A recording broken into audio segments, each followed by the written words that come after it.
Muy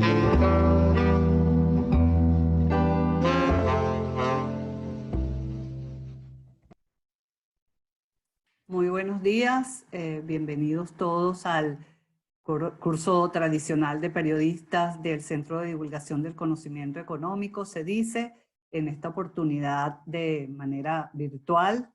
Gracias a todos los que aceptaron nuestra invitación, y quiero pasarle la palabra a la profesora Tiziana Policel, presidenta de CEDICE, para que les dé la bienvenida a este programa, de este experimento virtual dentro de esta situación de crisis sanitaria. Bienvenidos todos, buenos días, Tiziana.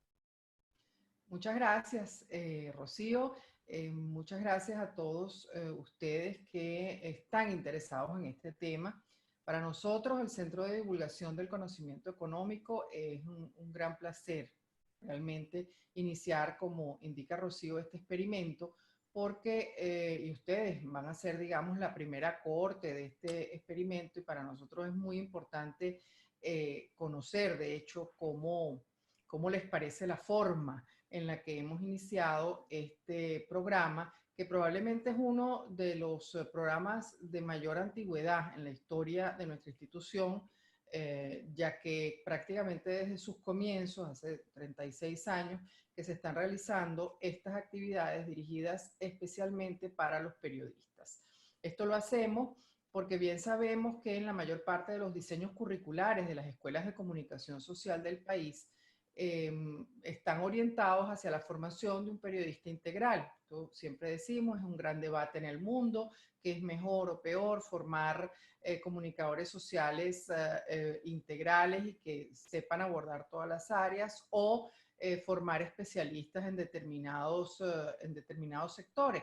Pero ese debate está abierto, ese debate continúa, y de hecho continúa en el mundo, y partiendo de esa base que nuestra formación fundamentalmente en comunicación social es como periodistas, es como aquellos que ayudan al público a comprender la realidad.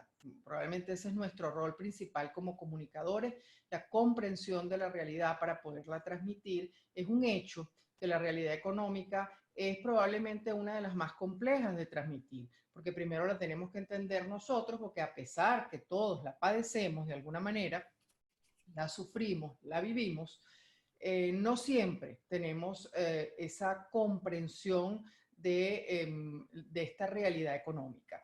Siendo ese nuestro objetivo principal, está en nuestra misión, está en lo que hacemos en CEDICE, y estos programas de formación están diseñados justamente para eso, para que el comunicador social tenga la posibilidad de comprender aquello que probablemente necesita una mayor profundización, para que luego podamos transmitirlo de la manera apropiada a los diferentes públicos que asumimos. Tenemos un grupo verdaderamente interesante. Creemos que el debate que pueda darse después de cada una de las sesiones puede ser muy, muy importante, y al final necesitaremos de ustedes esa retroalimentación tan importante de saber cómo hicimos pues esta experiencia virtual, porque la idea justamente es repetirla. Agradecemos poder haber hecho este experimento, porque eso da la oportunidad a que se incorporen participantes no solo de Caracas, y eso por supuesto hará muchísimo más nutritivo el debate, muchísimo más interesante lo que puedan intercambiar con estos extraordinarios expositores que hemos seleccionado para este fin. Realmente, además, me parece muy oportuno que iniciemos, apenas han pasado unas horas de la conmemoración del Día Nacional del Periodista. Es interesante que lo comencemos hoy, que lo comencemos esta semana, y es mucho más interesante que lo comencemos y que lo hagamos en estas circunstancias donde hay tantas variables económicas que analizar y que han de alguna manera afectado el desenvolvimiento del comunicador social en los últimos tiempos. Bienvenidos entonces, en nombre del Centro de Divulgación del Conocimiento Económico, a este programa que pretende justamente intercambiar con ustedes, que ustedes también nos ayuden a saber dónde están las áreas y cuáles son los temas que les interesa les interesaría abordar en un futuro, incluso para programas sucesivos. Gracias por haber aceptado esta invitación. Gracias también a todos los ponentes que tendrán ustedes hoy y gracias a todo el equipo de CEDICE que ha hecho posible esta iniciativa de esta manera y en estas circunstancias. Muchísimas gracias. Gracias, Tiziana. Y bueno, para iniciar el programa, hoy tenemos como primer ponente al profesor Rafael Ávila. Rafael Ávila es administrador con un máster en finanzas de IESA, en Business Administration. Es el decano de la Facultad de Economía y Administración de la Universidad Monte Ávila. Es profesor de larga data, además un analista económico muy asertivo y con unos aportes muy interesantes, y coordina desde la Universidad Monte Ávila conjuntamente con CEDICE un diplomado que tenemos en alianza, que es el Diplomado de Escuela Austríaca de Economía. Bienvenido, Rafael. Esperemos que tu clase sea lo nutritiva que esperamos, y están luego para las preguntas Alicia Sepúlveda del equipo de CEDICE, la economista que nos apoya en este programa, estará atenta a los comentarios y a las preguntas que ustedes a bien tengan a hacer. Bienvenidos todos y le paso la palabra al profesor Rafael Ávila para que dé comienzo a su charla. Gracias. Muy bien. Buenos días a todos. Muchas gracias, Rocío. Y gracias a todo el equipo de CEDICE por la invitación, por la confianza, por, digamos, además hacer este esfuerzo de, aunque fuera de manera virtual, poder llevar a cabo el programa que, como dice Tiziana y como dice Rocío, pues es de los programas bandera de CEDICE, a los que tanto empeño le ponen y confianza, porque, bueno, implica justamente trabajar con periodistas, darle herramientas a los periodistas para que a su vez estos puedan difundir ideas, compartir conocimiento y además a la sociedad darle, al ciudadano, pues darle herramientas también para tomar decisiones. Gracias por la invitación y además pues asumo el reto de abrir el programa con muchísima alegría y bueno, digamos con la misma expectativas que ustedes tienen de hacer algún aporte a, digamos, a la difusión de estas ideas que consideramos importantes para que nuestra sociedad mejore y, no sé, prosperemos material económicamente y tengamos bienestar, etc. Bueno, cuando quieran comenzamos. Y vas a compartir pantalla, ¿no? Ajá. Sí, avísenme si se ve, por favor. Sí, perfecto. Está el flyer del curso. Ya puedes empezar entonces. ¿Ya la tienen allí? Sí, sí, se ve. Bueno, me toca la responsabilidad de iniciar. Perfecto. Me toca la responsabilidad de iniciar todo el programa. Inicie con fundamentos o principios de la economía de mercado. Yo he titulado esta charla el ABC de la economía y principios básicos de una ciencia de la acción humana. Porque uno pudiera pensar en economía como ciencia económica, ¿no? Como ciencia, o algunos, digamos, discuten si se puede llamar ciencia y tal. Y uno pudiera pensar o imaginarse que esto es de hace 2 siglos para acá, o qué sé yo, un poquito más y tal. Pero la realidad es que esto nos acompaña de que estamos aquí, es decir, de que los hombres están sobre la faz de la tierra, estamos haciendo estas cosas. Y esto es algo que es natural, que es cercano. Esto, digamos, lo que venimos así por lo menos yo lo creo, lo que venimos nosotros es descubriendo digamos, leyes, si se puede llamar de alguna manera, de la economía. Y no es que están, digamos, no es que es a partir de la publicación de alguno de los textos fundamentales de la ciencia económica, uno pudiera llamar de la riqueza de las naciones, Adam Smith para acá, no es que es a partir de allí que, mira, ok, vamos a empezar a hacer economía. No, sino que la realidad es que esto es natural, cercano a la persona, y es eso, es la ciencia de la acción humana.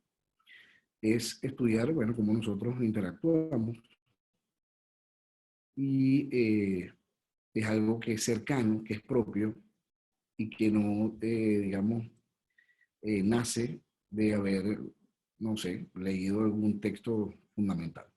Lo que vienen recogiendo esos textos sí es el ir descubriendo mucha gente pensando por mucho tiempo sobre estas cosas, filosofasman en una obra o en un texto. Y así avanza, digamos, la ciencia económica, si se quiere llamar. Bueno, a mí me toca, digamos, la muy grata tarea de iniciar este curso con principios de economía. Y bueno, vamos a iniciarla definiéndola. ¿Qué será economía? Bueno, la palabra como tal es una palabra de origen griego. Entonces uno recuerda normalmente el oikonomos y tal, ¿no?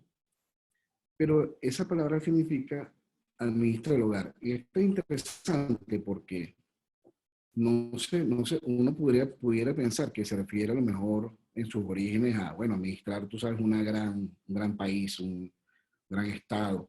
Y no, es tan sencillo como administrar el hogar. Y digamos que el origen es así de sencillo y uno puede remontarse hasta, digamos, haciéndole historia del pensamiento económico hasta los griegos, los chinos. A lo mejor uno pudiera decir, bueno, mira, esto nació de Smith, ciencia, pero no, si uno va más atrás, entonces Smith también citó mucho a Smith, el abuelo de la economía era Cantillon. No, pero entonces no, un poquito más atrás, los salmantinos y tal, la escolástica tardía. Entonces uno puede llegar así en esta historia hasta los griegos, porque, y es lo natural, es lo lógico, porque es que venimos los hombres haciendo de alguna manera esta ciencia, descubriendo las leyes que en la naturaleza hay. Entonces, es como si uno dijera, bueno, mira, ¿será que las manzanas empezaron a caer de los árboles cuando Newton las vio? No, ya se caían de toda la vida y Newton lo que hizo fue no inventar la gravedad, sino descubrirla. Y bueno, le pone teoriza sobre eso y le llama ley de gravitación universal. Bueno, algo así estamos haciendo también con economía. Y esto es tan sencillo en su origen como que el que administra el hogar. Porque el hogar entra muchas decisiones. Uno tiene que decidir quién trabajará, qué bienes y cuántos deben ser producidos. O sea, qué vamos a ofrecer nosotros a la sociedad para poder intercambiar y que, digamos, si vamos un poquito más al origen del tema y quiten, digamos, la moneda, están con nosotros desde que estamos acá. ¿Por qué? Por una simple y natural razón, que es que no nos podemos hacer todo. Entonces, la forma como la sociedad, y esto lo vamos a discutir un poquito más adelante, resuelve esos problemas de escasez es intercambiando, especializándose e intercambiando. Entonces, yo tengo que saber qué bienes y cuántos yo voy a producir para intercambiar con la sociedad. Y eso no es una decisión arbitraria, eso parte más bien del otro, es decir, parte de qué necesidad le voy a cubrir al otro, qué puedo yo aportarle, qué valora él. Y entonces, digamos, en una combinación de mis habilidades, de mis gustos, y entendiendo lo que la sociedad, el otro necesita, bueno, yo decido producir un bien y tengo que saber cuánto. Y eso a lo mejor no es un tema matemático o no es un tema tan formal o tan rígido, sino que es algo natural, Es decir, yo voy a intercambiar algo en lo que yo me especializo porque tengo un talento, porque creo que es necesario, porque me gusta, por la razón que sea. Entonces yo tengo que decidir quién trabaja, porque si decidimos, por ejemplo, que nadie va a trabajar, bueno, entonces, ¿qué producimos para intercambiar? Para intercambiar y poder satisfacer lo que nosotros también necesitamos. Entonces, son decisiones que el hogar enfrenta. Y esto es, digamos, uno pudiera decir que de Aristóteles para acá, bueno, puede ir un poco más atrás, Genofonte y tal, nos venimos preocupando por entender un poquito estas cosas. A lo mejor la primera etapa de la historia del pensamiento económico se dedica a resolver un tema de justicia, en precios, en intercambios, el valor y tal. Luego pasar a una etapa de política económica y el mercantilismo y luego caer en la etapa de ciencia económica. Pero lo cierto es que esto se viene haciendo poco a poco desde hace muchísimo tiempo. También hay que decidir en el hogar qué recursos deben ser empleados en la producción, porque yo puedo decidir qué producir y cuánto, ok, pero qué recursos empleo en eso, ¿no? O sea, ¿quién se dedica a eso? ¿Qué invertimos allí? Y no estoy hablando únicamente de dinero, estoy hablando de esfuerzo, de tiempo, de materias primas, de lo que sea, de lo que, digamos, decidamos, vamos a producir y vender o intercambiar con la sociedad. Y una decisión importante es el tema de precios. Es decir, bueno, ok, será que yo estoy dispuesto a producir algo y bueno, y regalarlo. Bueno, puede ser. Es una decisión, digamos, de cada quien, pero eso será sostenible. O sea, estaré dispuesto a hacerlo siempre. ¿Y cómo intercambio? O sea, ¿y yo cómo cubro mis necesidades? Entonces empiezan esas discusiones. Y cuando uno habla aquí de precio, uno pudiera pensar inmediatamente, bueno, en los tiempos, digamos, contemporáneos o en la época en la que uno vive y pensar, bueno, mira, tantos bolívares por unidad de lo que yo vendo, o tantos bolívares por el servicio que yo presto, o tantos dólares y tal, ¿no? O la moneda que sea. Pero el tema de precio es más básico aún, porque, digamos, al final lo que yo estoy intercambiando bienes y servicios en la sociedad. Entonces el precio de lo que yo produzco y vendo se puede ver en unidades de otras cosas que yo necesito. Entonces al final es un precio relativo entre bienes que se intercambian.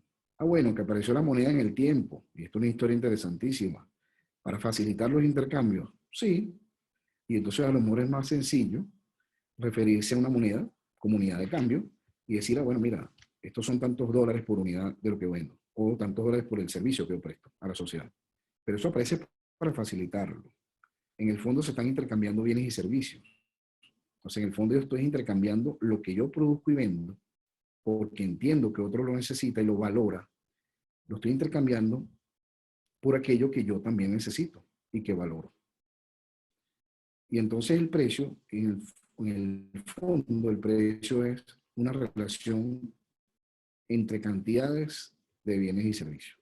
Pero bueno, estas son decisiones que el hogar y uno pues se enfrenta en el día a día.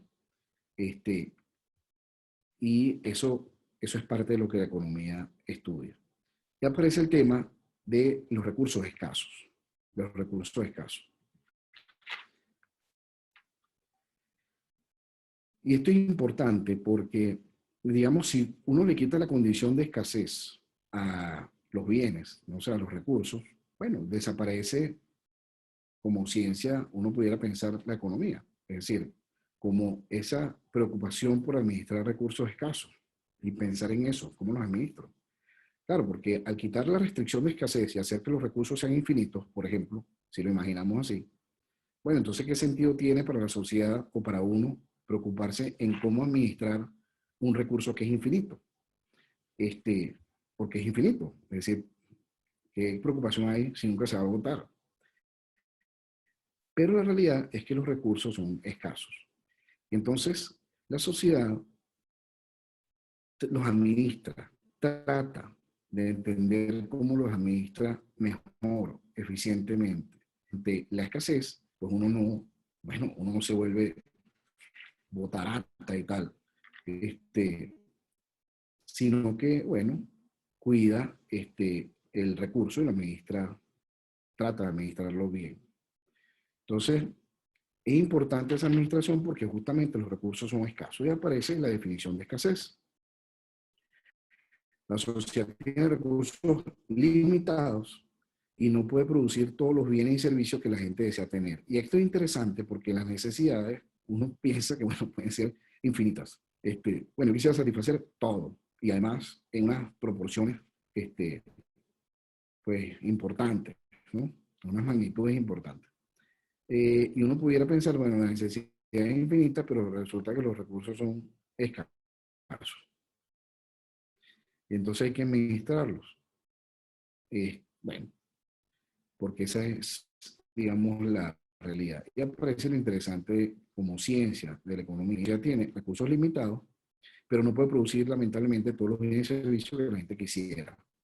Bueno, digamos que uno pudiera pensar, bueno, yo quisiera tener una casa gigante y todo el mundo quisiera tener una casa gigante. Ah, bueno, mira, pero resulta que al mismo tiempo todo el mundo, pues no se puede porque los recursos son limitados. Es una realidad con la que hay que lidiar. O uno pudiera decir, bueno, mira, yo quiero entrar a este teatro al mismo tiempo toda la sociedad a ver esta obra, ¿sí? Porque nos gusta. Ah, bueno, pero que resulta que las sillas son limitadas, no hay espacio para todo el mundo al mismo tiempo, entonces hay que administrar eso. Ese ejemplo sencillo, pues se ve que hay escasez y a lo mejor la necesidad es infinita. Pero bueno, la sociedad resulta que tiene que lidiar con eso y aparece el estudio de la economía como ciencia, que repito, decía al inicio, esto nos acompaña de toda la vida. Lo que pasa es que como tal, bueno, hay gente que se ha dedicado a pensar en estas cosas, avanza la ciencia, lo escribe, digamos, como el mismo Newton diría, se paran en hombros de gigantes para ver más lejos. Y así va avanzando la ciencia. Entonces la economía, como definición, es el estudio, pues esa ciencia que estudia cómo la sociedad administra esos recursos que son escasos. Es decir, la condición de escasez es propia, es cercana, está atada a la economía. Si yo dijera, bueno, los recursos son ilimitados, ¿verdad? Infinitos, entonces desaparece probablemente el interés por estudiar cómo se administra ese recurso. Ahora, como es escaso, sí nos interesa preservarlo, nos interesa administrarlo eficientemente. Entonces los economistas estudian normalmente tres grandes cosas: cómo la gente toma sus decisiones, cómo la gente interactúa unos con otros, economía como un todo. Y voy a empezar ahora a revisar, digamos, cada uno de estos puntos con un poquito más de detalle para luego, digamos, al final, con las preguntas y respuestas, digamos, lamentablemente, como tenemos otro recurso escaso que es el tiempo,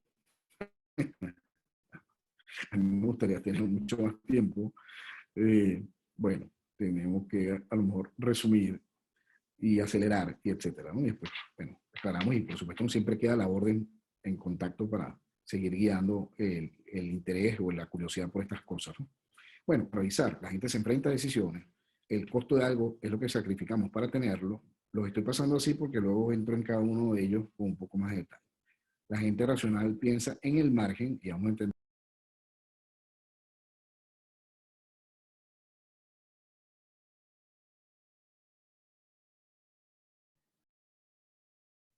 Creo Hola, que creo que... el profesor Rafael creo que se fue. Se le desconectó. Seguro que se cayó su internet. Ay, Ya, cara. ya lo... Cara, ¿tú le escribes?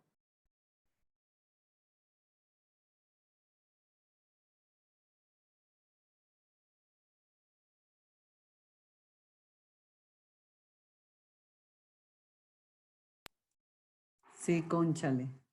Ya ahí viene otra vez. Rafael, que se cayó tu internet. Ya se está reconectando, Adriana.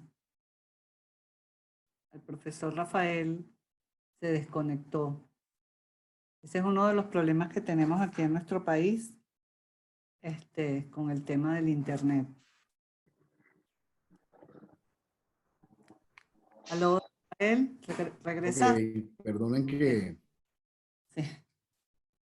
Sí, aquí estoy. Perdonen que, bueno, el internet, tú sabes, me botó. Sí, si quieres, quitas el video y Quizá no le sigues guste mucho lo que estoy explicando. diciendo. Perdón, Ok, Rafael. Ok, continúa. déjame poner la pantalla.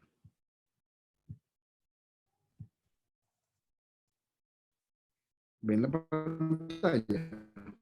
Sí, perfecto, perfecto. Adelante. Ok, perdonen. Ok, gracias.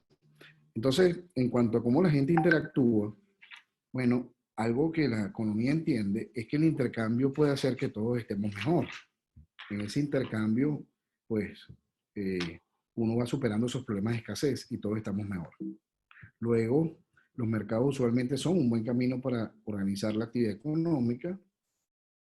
Luego, los gobiernos algunas veces pueden mejorar los resultados económicos y hay una gran discusión allí.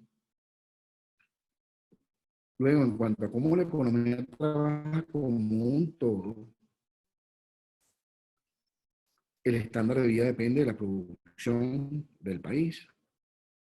Los precios suben cuando el gobierno imprime mucho dinero y la sociedad enfrenta en el corto plazo decisiones de inflación y desempleo. Estos puntos, ¿no? Bueno, sobre la gente gratis. Es decir, algo que hay que entender y aceptar es que no hay almuerzos gratis. Es decir, toda decisión tiene un costo. No hay una decisión, digamos, gratuita como tal. Tener algo, generalmente sacrificamos otra cosa, ¿no? Por ejemplo, bueno, la sociedad puede decir, bueno, tengo armas o tengo mantequilla, o alimentos o vestimenta, porque como decíamos hace rato, las necesidades pueden ser infinitas, pero los recursos, y entonces hay que decidir.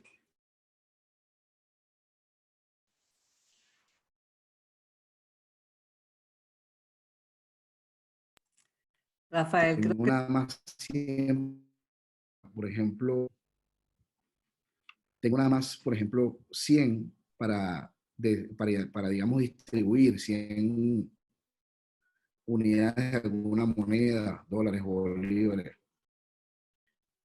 o bitcoins. Tengo, tengo 100 unidades para distribuir mis necesidades, gastarme 200 y así pues. Es decir, hay una restricción presupuestaria y todos la enfrentamos y entonces hay que decidir. Entonces yo para obtener algo sacrifico otra cosa. O tiempo de ocio versus trabajo. Uno en el día, bueno, tiene 24 horas. Hay una restricción presupuestaria. Son 24 horas el día. Ah, bueno, yo no puedo decidir dormir 20 y trabajar 10. No, o sea, huir. O bueno, o dormir las 24 horas y, bueno, entonces ¿en qué momento trabajo? ¿No? Son ejemplos, digamos, de estoy sacrificando algo para obtener otra cosa. Ah, bueno, empiezo a trabajar, sacrifiqué el tiempo de ocio, pues, y así. Y también decisiones definidas. Y eso dependerá, digamos, además de la visión del que toma decisiones. Entonces, tomar decisiones implica enfrentar un objetivo contra otro. Y aparece ahí un gran concepto en economía, que es, por un lado, la eficiencia, que es que significa obtener lo máximo que se pueda con los recursos escasos, es decir, ¿verdad? No son ilimitados, no son infinitos, y entonces tengo que hacer uso eficiente de ellos, es decir, sacar el máximo provecho de esos recursos que son escasos. Y otro concepto es equidad, significa que los beneficios de los recursos sean distribuidos de manera justa entre los miembros de la sociedad. Y aquí aparece un gran tema, aparece el tema de que, bueno, ¿cómo se interpreta de manera justa entre los miembros de la sociedad? Y aquí hay unas grandes visiones. Bueno, mira, según lo que cada quien aporte a la sociedad objetivamente. Es decir, en Parque la visión de la forma de ver la vida o forma de ver estos temas que tenga quien tome la decisión. Entonces aparece el, por ahí veo que hicieron una pregunta, pero creo que queda para el final, ¿no? Según entiendo la dinámica. Sí, al final, Rafael. Al final. Perfecto, sí, ok. Sí, es que vi que se levantó la... Ok. El segundo es que el costo de algo es lo que sacrificamos para obtenerlo. Entonces, como decíamos hace poco, no hay almuerzos gratis, ¿no? Las decisiones que uno toma requiere que uno compare los costos y los beneficios de las alternativas. Entonces, por supuesto, uno tratará de que el beneficio sea lo más que se pueda, asumiendo el menor costo posible. Eso es como lo natural. Pues. Oye, yo quisiera sacar mayor provecho de mi tiempo. Quisiera sacar mayor provecho de este dinerito que tengo. Y así, ¿no? Entonces, uno compara, ojo, y esto, esto no es un tema necesariamente matemático, exacto, sino que esto es natural, pues uno va comparando costos y beneficios en las alternativas. Entonces uno pudiera decir, bueno, voy a la universidad o voy a trabajar. No, bueno, tengo que dedicarle tiempo a los estudios, entonces sacrifico trabajo y así va, ¿no? O estudiar o salir a una cita. Ah, mira, quisiera ir al cine, o quisiera ir a una fiesta. Ah, bueno, mira, pero también tengo un examen, entonces ¿en qué momento estudio? Es decir, ahí hay confrontación entre costos y beneficios. O voy a clase o me quedo durmiendo. Oye, tengo esta charla tan temprano, un lunes y tal. Bueno, no, qué fastidio. Prefiero y beneficio. Y aparece un gran concepto en economía, que es el costo de oportunidad. Y el costo de oportunidad es fundamental para las decisiones, digamos, económicas, para el cálculo económico. El costo de oportunidad de un bien es lo que yo sacrifico para obtener ese bien.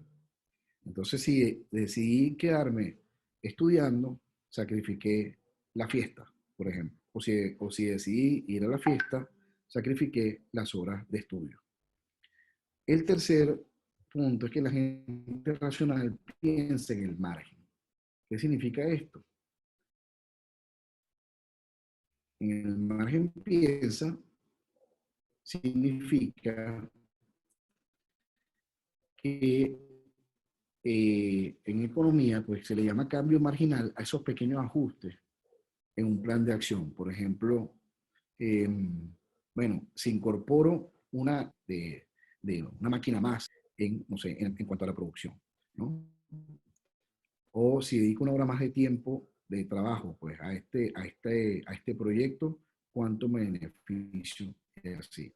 Este, está confrontando el beneficio marginal contra el costo marginal. Entonces la decisión se dice pues, en economía, y esto a lo mejor es un término muy economicista, a finales del siglo XIX una revolución dentro de la economía llamada la revolución marginalista, que es un tema interesantísimo en la historia de utilidad marginal, aparece el concepto del valor subjetivo, se retoma el tiempo que los clásicos habían, digamos, perdido un poco, o la labor del empresario, la empresarialidad. Y entre las cosas que vienen en esa revolución marginalista está la definición de utilidad marginal. Entonces se dice que, claro, esto puede ser muy economicista, pero voy a tratar de ponerlo lo más sencillo posible. En el margen, si yo hago una hora, comparo costo y beneficio marginal. El cuarto punto es que la gente responde a los incentivos. Es decir, los cambios marginales en los costos o beneficios motivan a la gente a responder. Uno se mueve, digamos, por incentivos. Ojo, y no confundamos incentivos con que bueno, son incentivos, pero ciertamente nos movemos por incentivos. Y el incentivo o beneficio, y no necesariamente que voy a obtener es un beneficio material. Bueno, simplemente a lo mejor me hace feliz y listo. y voy a ver esa obra de teatro porque me gusta y voy a, no sé, me quedo viendo un rato esta pintura, este cuadro, que para algunos a lo mejor me gusta. Entonces, los cambios marginales en los costos por los beneficios motivan a la gente a responder, a moverse, ¿no? Esos son incentivos, es decir, yo estoy contrastando, viendo esta obra, sacrifico otras cosas, viendo, me gusta y tal. Bueno, si ese beneficio que recibo es superior a ese costo que estoy, o ese sacrificio que estoy haciendo, entonces lo más probable es que me quede viendo la obra de arte un rato más. Cosas así, digamos, estudia también de mí. Entonces la decisión de escoger una alternativa, como acabo de decir, el beneficio marginal excede el costo marginal. Es decir, lo que estoy sacrificando por dedicarme una hora más en este proyecto es más bajo que el beneficio que estoy obteniendo. Y entonces decido dar ese paso. Igual piensan las empresas, mira, incorporar a una persona más a trabajar, tanto agrega de valor. Bueno, mira, si agrega mucho más valor, sacrificaría que lo que yo contrato, no sé, es que vamos a sacrificar, ¿no? Entonces, y de nuevo, el valor es subjetivo, ya lo vamos a recordar, y no se trata necesariamente de dinero. Quinto, el intercambio no dice que gana, estoy hablando de concepto amplio, que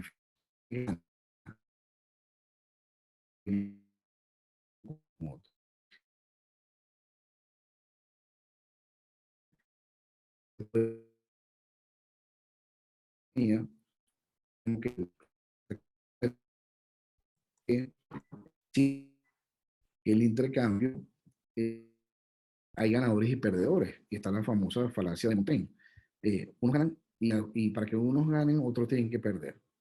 Y la realidad es que eso no es así, porque si el intercambio es libre y voluntario, si vamos al intercambio, estamos obligados, ¿verdad? Coaccionados por alguien, libre y voluntariamente, entonces yo me desprendo de lo que entrego a cambio de algo que valoro más, ¿verdad? Entonces ahí estoy ganando. Y la contraparte hace lo mismo. Lo que recibe, como está también libre y voluntariamente intercambiando, él lo que recibe lo valora, digamos, mucho más que lo que está entregando. Entonces ambas partes, digamos, se benefician. Ahora, esa competencia genera ganancias del intercambio. Esa competencia, ¿por qué? Bueno, porque, digamos, cuando la persona tiene varias alternativas, ¿verdad? Va a escoger entre aquella que le agrega más valor, ¿verdad? Contrastando con el costo o el sacrificio que para él representa intercambiar. Y entonces va a escoger siempre la que más valor le agregue. Y así, de esa manera, en esa competencia, todos nos vamos beneficiando. Y la gente gana con esa habilidad, es decir, tiene un talento que desarrolla, que explota, o gusto que, digamos, y decide dedicarse a algo, se especializa en algo y luego intercambia. Entonces, por eso es que el intercambio permite que la gente se especialice en lo que hacen mejor.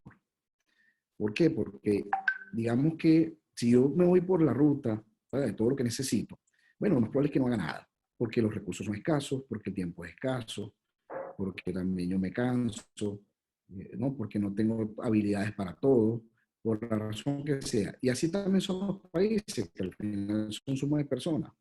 Un país no puede proveerse el mismo de todo. Entonces, esa es una ilusión. Y entonces, bueno, eh, aparte que es ineficiente. Y entonces, ¿qué ocurre? Que hemos entendido desde hace mucho tiempo que lo natural es eso, dedicarme a algo en lo que yo digamos, me especializo en algo en lo que yo creo que tengo que estar buscando todos los días. Y luego intercambio. ¿Ok?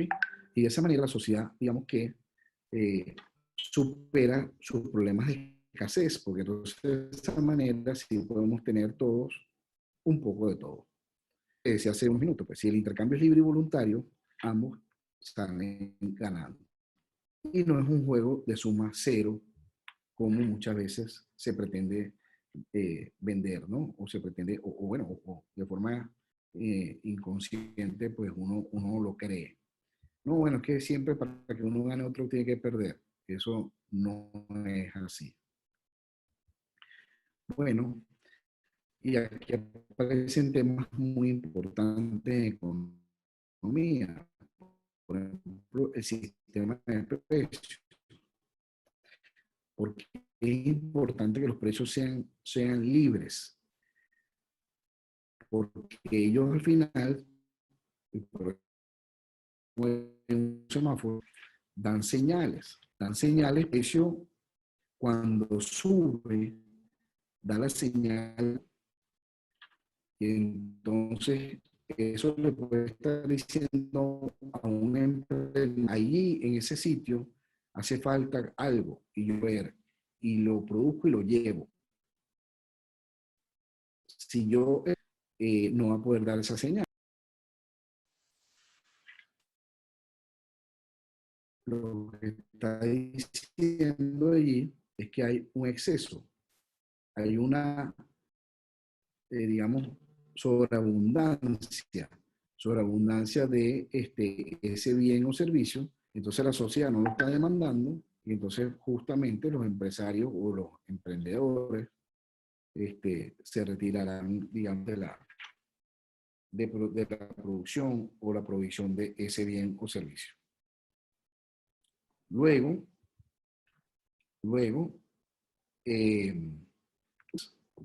para que puedan dar esa señal, aparece el concepto muy importante de valor subjetivo.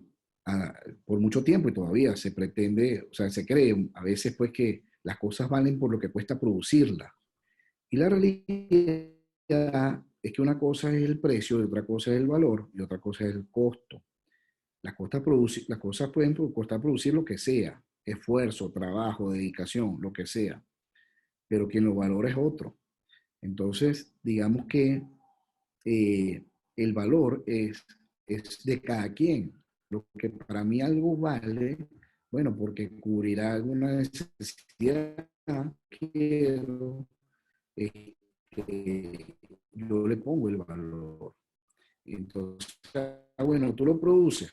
Bueno, si yo le pongo el valor y valoro eso que, o sea, eso que tú produces, lo valoro mucho y estoy dispuesto a pagar mucho, no, quizás para ti es una oportunidad de negocio interesante y lo vas a producir, ¿verdad? Pero si alguien no lo valora, lo más probable es que así a ti te cueste producirlo mucho, lo más probable es que no se pueda dar el intercambio. Entonces, es importante aprender a distinguir que una cosa es el valor, que el valor además es subjetivo, no es objetivo. El valor es subjetivo, es decir, cada quien, y eso es independiente de lo que cueste producirse eso, ¿no? Y hay un gran tema también en economía, si los costos determinan los precios o los precios determinan a los costos. Eso por un lado. Y otra cosa es el precio que se termina pactando en el intercambio. Entonces hay que entender que una cosa es el costo, otra cosa es el valor y otra cosa es el precio. También es importante entender que la información es descentralizada. Y es muy difícil que uno pueda saberlo todo. Que esto es importante sobre todo para las decisiones se piensan que sean centralizadas. Es decir, yo decidir cuál es el precio de algo, ¿verdad? Es muy, imponerlo es complejo. O sea, y es una tarea que no lleva a nada, porque al final, digamos que, pues es muy difícil que yo sepa, bueno, mira, el precio justo o cuánto cuesta y tal, producir el bien A y el bien B y el bien C y todo a la vez, ¿no? Y entonces más bien la propuesta es descentralizar, como el conocimiento está descentralizado, que estas decisiones entonces sean decisiones de precio y tal, de intercambio, sean también descentralizadas. Y entonces, por ahí es importante también el concepto de división del trabajo. Porque justamente por lo que acabamos de hablar, la gente se va especializando en lo que cree que es bueno, que tiene talento, porque le gusta. El trabajo se divide.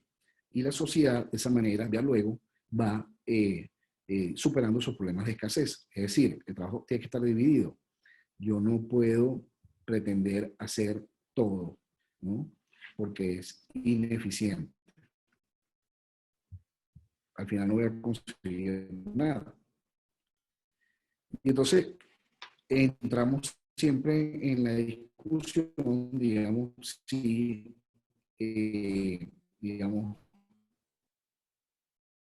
la coordinación se hace de forma descentralizada.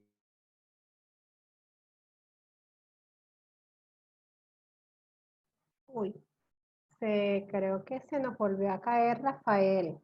Es muy interesante lo que está comentando. Creo que se volvió a caer.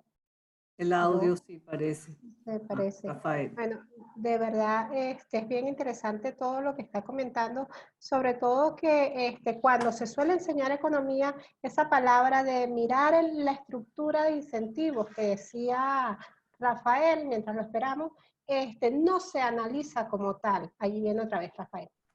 Y les estoy colocando por el chat Aquí está, un Gracias, documento. perdón. Ya llegó otra vez. Perdón. Sí, Rafael, sí, que sí. te habías ido, sí. Vamos a ir que Cerrando. resumiendo para poder pasar a las preguntas, porque de verdad que ha sido muy mala la conexión y se te oye a veces, se te oye bien, entonces vamos para que vayan los conceptos maravillosos sobre el tema de valor subjetivo, información descentralizada y división del trabajo. Estupendo. Termina entonces, Rafa, sigue. Ok. Bueno, disculpen que el internet no está ayudando mucho.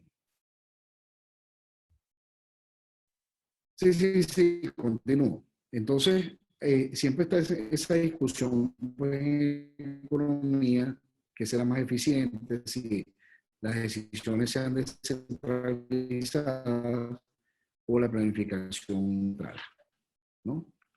Luego, o invito a pensar en qué es lo natural, porque lo sé, porque lo sabe todo. No, la realidad es que decisiones sean descentralizadas. El mejor camino para organizarnos al inicio las discusiones a las que se enfrenta la familia o se enfrenta alguien cuando va, digamos, a intercambiar. Eh, la economía del mercado, digamos, esa decisión es libre y voluntaria. ¿Qué voy a comprar y quién trabaja para poder proveer eso?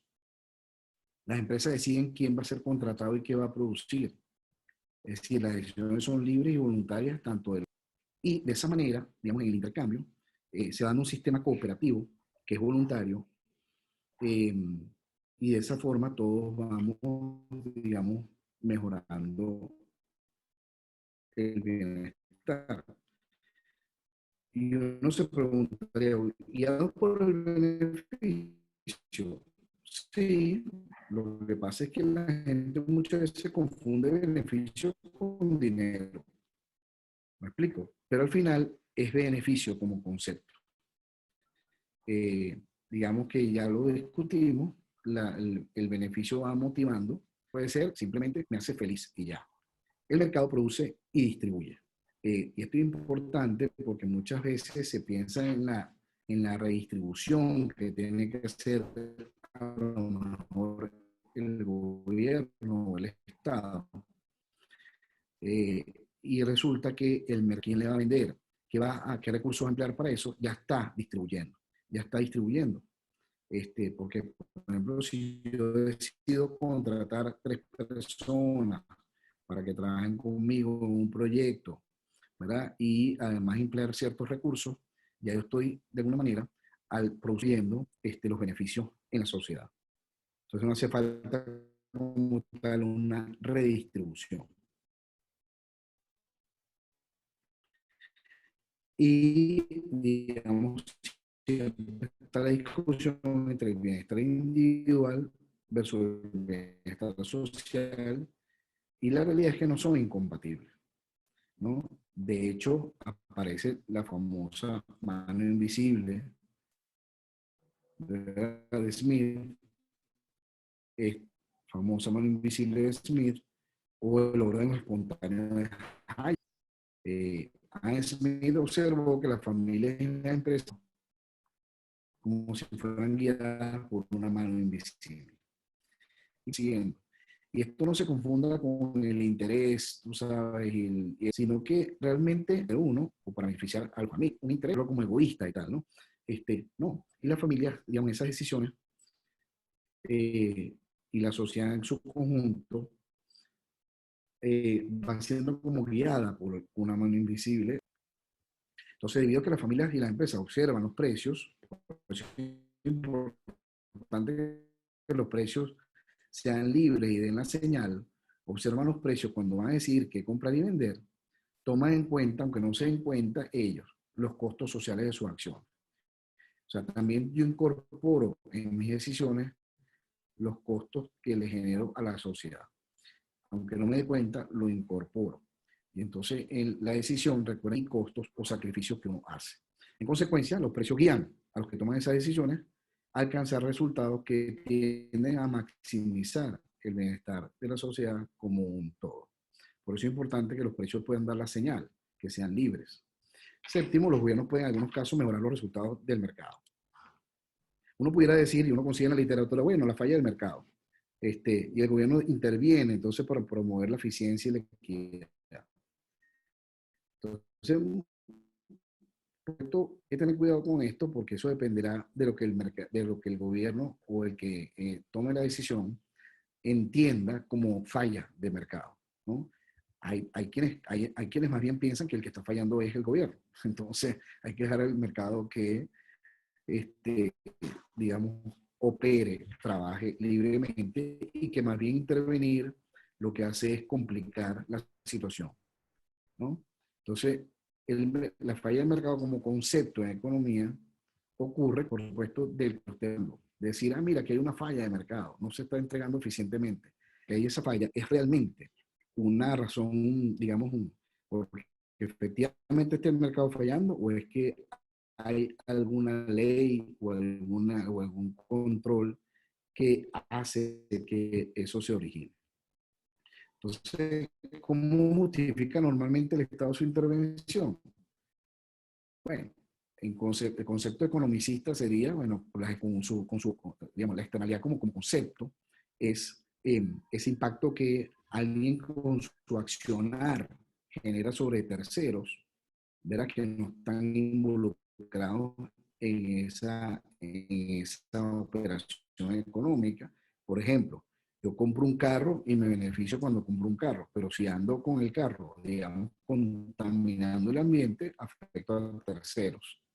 Entonces, esa externalidad ahí, en ese caso negativa, como concepto, entonces yo puedo intervenir y regulo. Mira, no ensuciar y tal, ¿no? Por ejemplo. Pero ahí, o porque hay una externalidad, o porque yo como regulador entiendo que hay un poder de mercado, que alguien tiene la capacidad, ¿verdad?, de influir en los precios del mercado, entonces los controlo. Hay que tener cuidado con esas decisiones porque no sabemos si el pretendido remedio, es peor que la enfermedad, ¿no? Entonces, empieza ese dilema entre, bueno, es una falla del mercado, una falla realmente del Estado, ¿no? Y la discusión también que siempre hay dentro, o la mano visible del Estado. ¿Son remedios peores que la enfermedad? Bueno, lo que uno ve, ya dijimos, lo importante del control de precios normalmente empeora la cosa. Es decir, hay una inflación que la genera, ya vamos a un tema nada más venezolano, pero en cualquier lugar del mundo. Los precios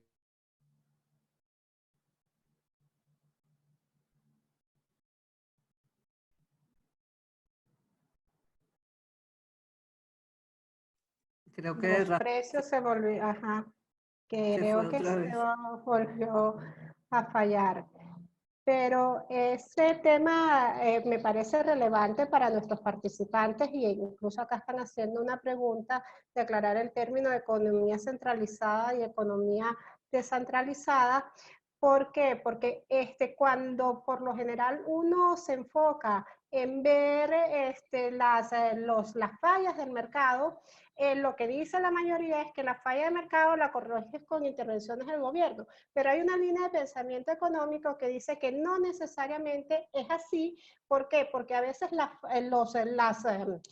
soluciones públicas terminan siendo más costosas que las soluciones privadas. Entonces ahí hay que estar alerta porque una economía centralizada solo en el gobierno limita las oportunidades que tienen los individuos de tomar sus decisiones y de hacer más eficiente la toma de decisiones y sobre todo el uso de recursos, porque como nos ha señalado Rafael, en el mundo económico vivimos en recursos limitados. La escasez forma parte esencial de lo que conocemos como el problema económico. Nada, pues el tema está en que y va a resolver o va a mejorar, porque el mercado produce y distribuye, como ya dijimos, y entonces a lo mejor no es necesaria esa llamada redistribución que se pretende hacer.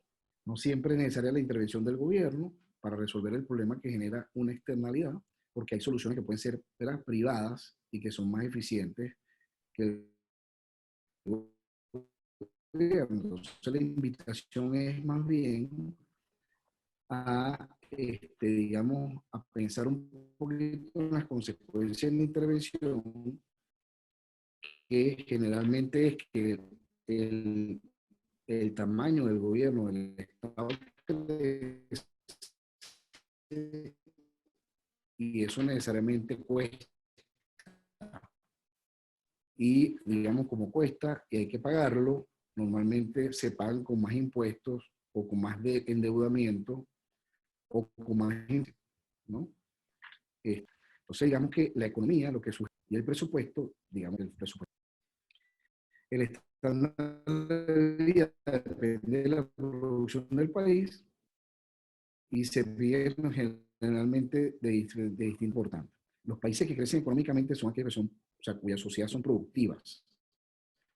Y productivas es que yo me especializo en algo e intercambio. Porque el intercambio, cuando uno habla en términos así, digamos, bueno, yo intercambio con los vecinos, aplican las mismas reglas a la economía como sociedad y como comercio, pues, internacionalmente hablando. El intercambio, digamos, comercial internacional. Aplican los mismos criterios. Entonces, uno debería dedicarse a aquello en lo que cree que tiene talento, es decir, tiene ventajas comparativas, que es otro concepto importante de economía, dedicarse a eso e intercambiar, ¿no? Entonces, en la medida que las sociedades son más productivas, su estándar de vida mejora. Entonces, bueno, como definición, la productividad es la cantidad de bienes y servicios producidos por un trabajador por hora de trabajo, es decir, menos esfuerzo y más producción. Eso es el concepto de productividad, ¿no? Y entonces de intercambio, y las sociedades así van accediendo a mejores niveles de bienestar. Mayor estándar de vida es producto de mayor productividad.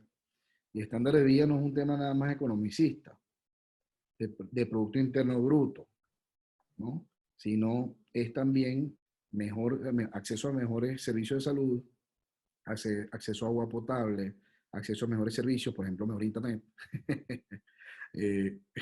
acceso a seguridad, ¿verdad?, física y personal y jurídica, etc. Bueno, la inflación, que es ese aumento del nivel general de precios, la economía entiende que se da cuando se imprime mucho dinero, cuando el gobierno imprime mucho dinero, y es un fenómeno monetario. Y entonces cuando el gobierno crea, el Banco Central crea grandes cantidades de dinero, el valor de cada uno de esos billetes cae. Es decir, pueden comprar cada vez menos cosas. Esa es la inflación. Y bueno, aquí tenemos, digamos, a Phillips y tenemos a Friedman, y Phillips muestra esa curva, la famosa curva de Phillips, esa disyuntiva entre la inflación y el desempleo, porque en el corto plazo la sociedad, digamos, se puede preguntar, oye, mira, estimulo, entre comillas, la economía inyectando dinero para generar para acabar con el desempleo.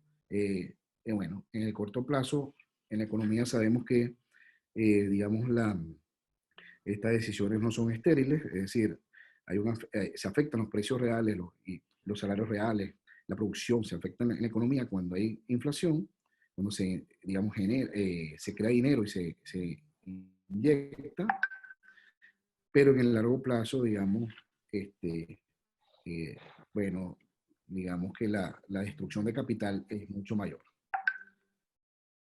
Bueno, esos son los 10 principios del mundo. Ahí los tienen todos juntos, los que acabamos de revisar. Y aquí culmino con que las instituciones son importantes. O sea, las reglas de juego, para que todos los jugadores, digamos, estén claros y respeten, son importantes. Y ya en la economía se han definido los tipos de instituciones. Las extractivas, que son las que no respetan los derechos de propiedad ni premian a la innovación, y las inclusivas. Nosotros como sociedad necesitamos tener instituciones inclusivas. Y a instituciones se refiere no a organizaciones, sino a reglas de juego. Reglas de juego que sean inclusivas. Es decir, que fomenten el crecimiento económico, que aseguren derechos de propiedad, que hagan cumplir los contratos y que premian a la innovación.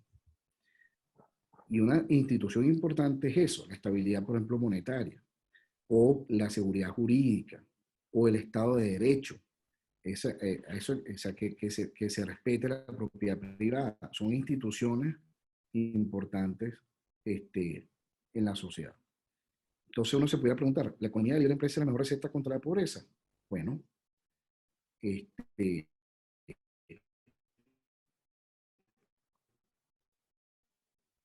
yo respondo con esta cita.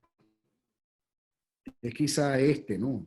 Refiriéndose a la economía o al capitalismo, a la economía de libre empresa, el modelo necesario para proponer a los países del tercer mundo que buscan la vía del verdadero progreso económico y civil. Bueno, la respuesta es compleja, y aquí esta cita. Si por capitalismo se entiende un sistema económico que reconoce el papel fundamental y positivo de la empresa, del mercado, de la propiedad privada, libertad con responsabilidad, libertad responsable y responsable. Responsabilidad con los medios de producción, la libre creatividad humana en el sector de la economía, la respuesta ciertamente es positiva.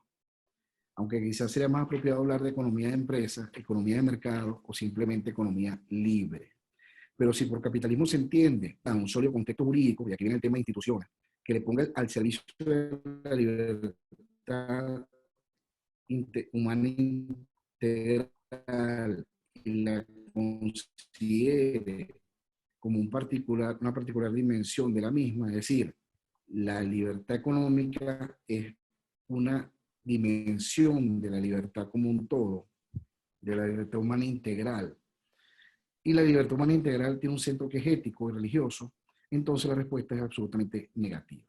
Esta es una cita de San Juan Pablo II, el 80º Janus. No es, digamos, un libro de economía, es una encíclica,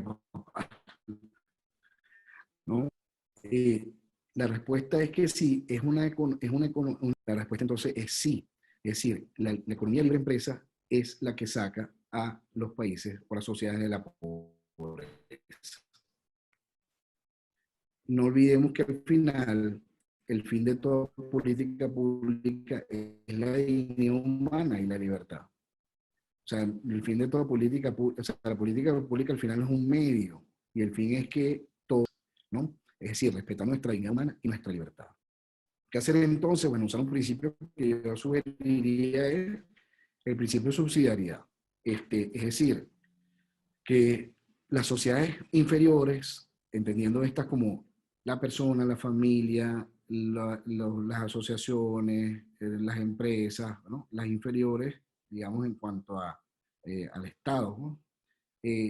Sean las que se dediquen primero a tratar de resolver sus problemas, libre y voluntariamente. Y si no se puede, bueno, es que se pudiera justificar la intervención del Estado, que es, digamos, la sociedad, digamos, digamos, mayor en ese orden. Eso es el principio de subsidiariedad. Si después que intentamos 1000 veces los privados no pudimos resolver el problema, entonces que el Estado intervenga. Esa sería la sugerencia, ese es el principio de subsidiariedad, no al revés, no que el Estado interviene, ¿verdad? Se da cuenta que no puede resolver nada, entonces después lo entrega a la sociedad. No sería, digamos, ese es el sentido. Y eso, digamos, es un sano principio. Y eso tiene que ver con lo que dijimos ya de la eficiencia o no de las soluciones privadas versus las soluciones públicas a los problemas. Muy bien. Culmino con esto. Simplemente como dato. Se dice tiene muy bien, sí, tiene buenas relaciones con el Fraser Institute, por ejemplo, y también con Heritage.